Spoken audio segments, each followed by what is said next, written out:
আমি বানিয়ে নেব চা দিয়ে খাওয়ার মতো আটা দিয়ে বিস্কুট। তার জন্য আমি একটা পাত্রে নিয়ে নিয়েছি কিছুটা পরিমাণে আটা। এই আটার মধ্যে দিয়ে দিচ্ছি কিছুটা পরিমাণে গুঁড়ো চিনি। যে যেরকম মিষ্টি খেতে পছন্দ করে বিস্কুটের সেই অনুযায়ী কিন্তু চিনিটা ব্যবহার করতে হবে। মিশিয়ে নিচ্ছি। এখন দিয়ে দেবো এখানে সাদা তেল। সাদা তেল দিয়ে কিন্তু এটা ভালোভাবে মেখে নিতে হবে, এখানে কোনো জল ব্যবহার করা যাবে না। তবে মেখে একটা ডোয়ে পরিণত করেছি। এবার একটু লেচি টাইপের করে নিয়ে দু হাতের তালুর মাঝে একটু গোল করে নিচ্ছি, গোল করে চ্যাপটা করে নিচ্ছি। সাইডগুলো একটু ভালোভাবে শেপ দিয়ে নিচ্ছি।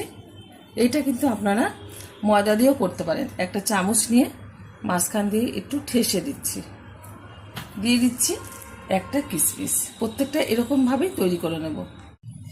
বিস্কুটগুলো ভাজার জন্য ওভেনে একটা কড়াই বসিয়ে তার উপরে কিন্তু একটা স্ট্যান্ড দিয়ে দিয়েছি। আর এদিকে কিন্তু সবগুলো বিস্কুটের আমার শেপ দেওয়া হয়ে গেছে।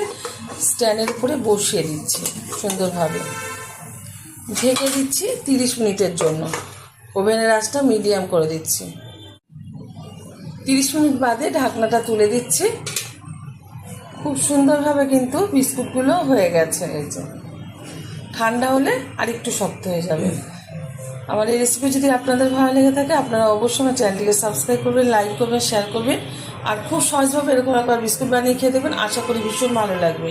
ওভেনটা বন্ধ করে আমি এখন এই পাত্রটা নিচে নামিয়ে ঠান্ডা করে নেব, তারপরে একটা জারে তুলে রাখবো। দেখা হবে পরের ভিডিওতে নতুন কোনো রেসিপি নিয়ে। ধন্যবাদ।